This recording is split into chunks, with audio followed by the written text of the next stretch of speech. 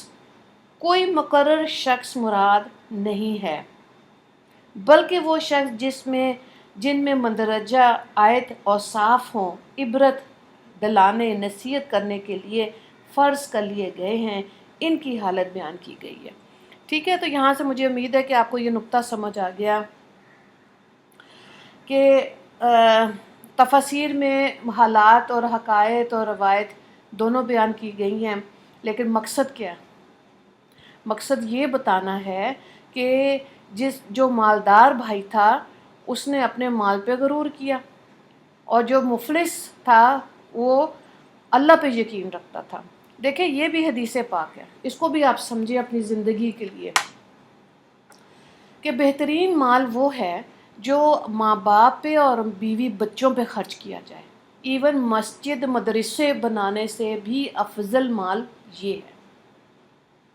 گو کہ مسجدیں اور مدرسے بنانے کا اجر و ثواب کتنا زیادہ ہے، فوراً ہمارے دماغ میں آتا ہے نا کہ جی مسجد بنائی، واہ واہ اللہ کا گھر ہو گیا، مدرسے نبی کریم صلی اللہ علیہ وآلہ وسلم کے گھر ہیں، تو انسان کا دل کرتا کہ ہم بنائیں۔ تو بجائے ایک عمارت بنا کر اور پھر اس کے اندر کریں، آپ اپنے گھروں کو بھی مسجد مدرسے بنا سکتے ہیں، دین کی تعلیم کے لیے کھول سکتے ہیں۔ پھر یہ بات ہے کہ یہ چیز جو ہے نا بعض مردوں میں، جو میں بہت دفعہ ذکر کیا ہے کہ بعض مرد بیوی بچوں سے اپنا مال چھپاتے ہیں، ٹھیک ہے۔ اب تو اگر کسی رفاہی کام میں لگا دیا، مسجد بنا دیا، بیوی پہ خرچ نہیں کیا، بیمار ہے، اللہ کو نہیں چاہیے ایسی مسجدیں۔ تو کوشش کیا کرے مرد کو کے لیے کتنا ضروری، یہ لوگ مرد بھی سنتے ہیں، ایسی بات نہیں ہے، بیویاں اپنے گھر میں ایک روٹین میں رہ رہی ہوتی ہیں، تو ان کو نہ بینک استعمال کرنا آتا ہے، نہ اے ٹی ایم استعمال کرنا آتا ہے، سڑتی کرتی رہتی ہیں۔